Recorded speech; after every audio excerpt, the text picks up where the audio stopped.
अजमईन वस्सलातु वस्सलामु अला सय्यिदिल मुरसलीन व खातमिन नबिय्यीन मुहम्मद व आलिहि व अस्हाबिहि अजमईन। अम्मा बाद फ़अऊज़ु बिल्लाहि मिनश शैतानिर रजीम। बिस्मिल्लाहिर रहमानिर रहीम। हा अंतुम उलाई तुहिब्बूनहुम वला युहिब्बूनकुम व तुअमिनूना बिल किताबि कुल्लिहि व इज़ा लक़ूकुम क़ालू आमन्ना व इज़ा खलौ अद्दू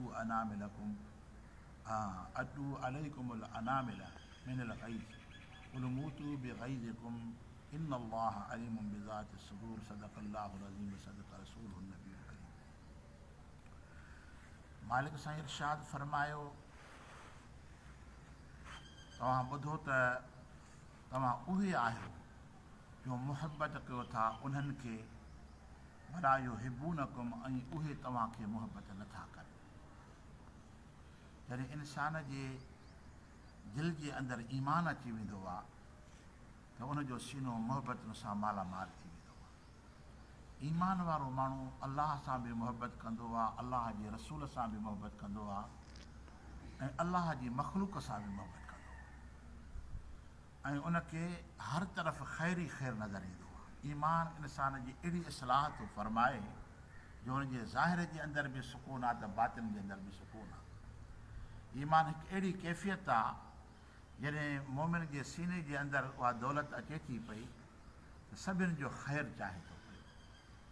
हिन आयत करीमा जे अंदरि अल्लाह ताला जी ज़ाते बाबरकात अहले किताब जे मुतलिक़ इरशाद थो फरमाए त वला युहिब्बूनकुम, तव्हां उन्हनि खे पसंदि कयो था, तव्हां उन्हनि खे चाहियो था, पर हू तव्हांखे नथा चाहिनि, किताब वारा। व तुअमिनून बिल किताब कुल्लिहि, ऐं तव्हां सभिनी किताबनि जे मथां ईमान आणियो था ऐं हू तव्हांजे कलाम मजीद क़ुरान मजीद जे मथां ईमान नथा आणनि। कुल किताब मुराद छा? तौरेत शरीफ़, ज़बूर शरीफ़, इंजील शरीफ़ असां अॼु बि मञूं था अलाह जा किताब आहिनि। अल्लाह ताला जी ज़ाते बाबरकात तव्हांजे ईमान जो ई आलम आहे जो तव्हां मुहबत बि कयो था ऐं जेके अलाह जा अॻियां नबी आहिनि उन्हनि जे मथां बि तव्हां ईमान रखो था ऐं अलाह जे तरफ़ूं जिन रसूलनि जे मथां अलाह जा किताब ऐं सुहीफ़ा आया आहिनि तव्हां उन्हनि खे बि मञो था पिया। वइज़ा लक़ूकुम क़ालू आमन्ना, ऐं हुननि जी कैफ़ियत कहिड़ी आहे? जॾहिं तव्हांखे मिलनि था असां बि साईं ईमान आणियूं था। वइज़ा खलौ अद्दू अलैकुमुल अनामिल मिनल ग़ैज़, जॾहिं अकेला ई अख़्तियार कनि था त तव्हांजे मथां कावड़ में अची करे पंहिंजे आङुरियुनि खे चक हणनि था, यानी आङुरियुनि खे चॿाड़नि था पिया त हे काॾां आया, कीअं आया, ही जमायत किथां पैदा थी, असां हुयासीं, असांजो नालो हो, असांखे माण्हू चाहींदा।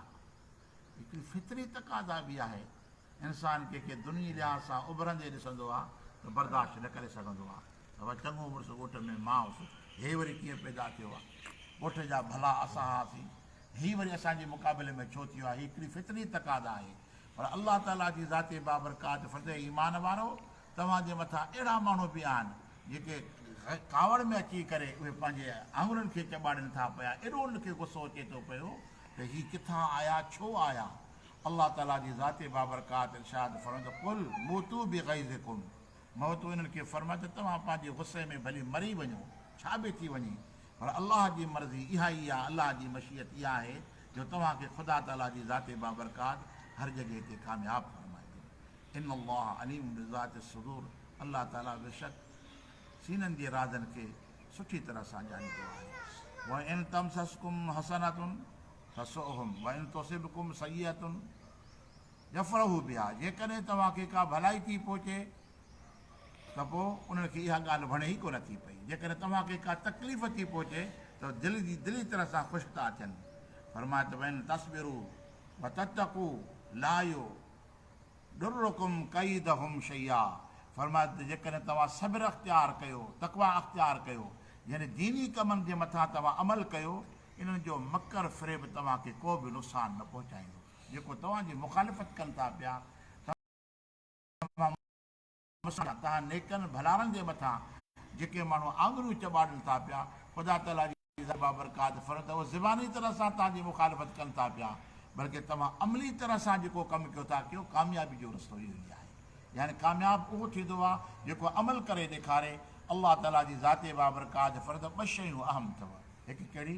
हिकु सब्र अख़्तियार कयो, ॿियो तत्तक़ू ऐं परहेज़गारी अख़्तियार कयो। पाण खे हराम खां बचायो, नाजाइज़ कमनि खां बचायो।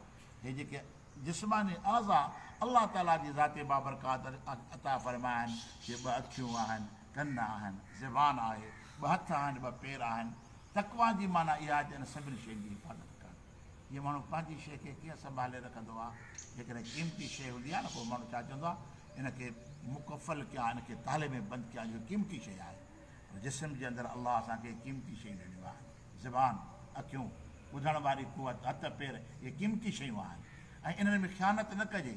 अलाह ताला जी ज़ाते बाबरकात फरमायो तक़वा मां मुराद इहा आहे जो पंहिंजी जिस्मानी तरह सां जेकी अलाह ताला जी ज़ाते बाबरकात सलाहियतूं ॾिनियूं आहिनि, उनखे उन ख़ुदा जे रस्ते में अख़्तियार कयो ऐं इन जी हिफ़ाज़त कयो। ऐं उनखां अॻु में फरमाए त भई इन तस्बिरु ऐं सबिर कयो। सबिर माना छा आहे? तव्हांजी मुखालिफ़त ॾाढी थींदव। जेकॾहिं बेदीन आहियो, जाहिल आहियो, बुरे रस्ते ते आहियो न, तव्हांखे खोड़ सलाम माण्हू कंदा, भाकुर पाए मिलंदा। त जंहिं ॼाणे तूं निमाज़ी थी पए, जंहिं ॼाणे तूं नेकी जे रस्ते ते आहे न, त इहे दोस्त बि तोखे पसंदि न कंदा। यार यारी टोड़े में वरी तूं वञी एॾे वञी थो पियो। जीअं मिली वेंदई त तोखे सीड़ाए विहारे छॾींदा ऐं तोखे बाज़ रखंदा। अलाह ताला जी ज़ाते ऐं इन खां अलावा ज़बानी मुखालिफ़त बि कंदा, तोते तनक़ीद बि कंदा, पर अलाह ताला जी ज़ाते ॿिनि शयुनि खे न छॾियो। हिकु सबिर अख़्तियार कयो, ॿियो तक़वा अख़्तियार कयो। फरमाए ला यदुर्रुकुम कैदहुम शैया, उनजो मकर फ़रेब तव्हांखे को बि नुक़सानु नथो पहुचाए सघे। इन अल्लाह बिमा यअमलून मुहीत, बेशक अलाह ताला जेको अमल कनि था पिया, अलाह ताला जी ज़ाते बाबरकात उनखे घेरो कंदड़ आहे। अलाह ताला जी ज़ाते बाबरकात इरशाद फरमायो, मोमिन माना तूं पंहिंजे ईमान जे मथां साबित क़दम रह। ईमान खां पोइ अमल खे पंहिंजे लाइ लाज़िम करे वठि।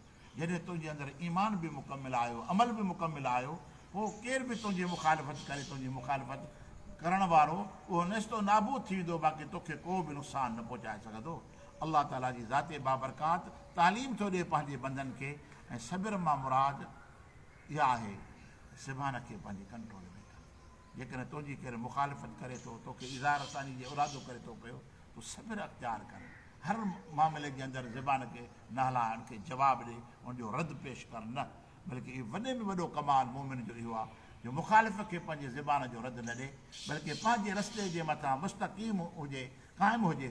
पोइ अलाह ताला जी ज़ाते बाबरकात उन इस्तक़ामत जी बरक़त सां ख़ुदा ताला जी ज़ाते बाबरकात उनखे कामयाबी नसीब फरमाईंदो आहे। दुआ आहे त अलाह ताला असांखे अमल करण जी तौफ़ीक़ अता फरमाए।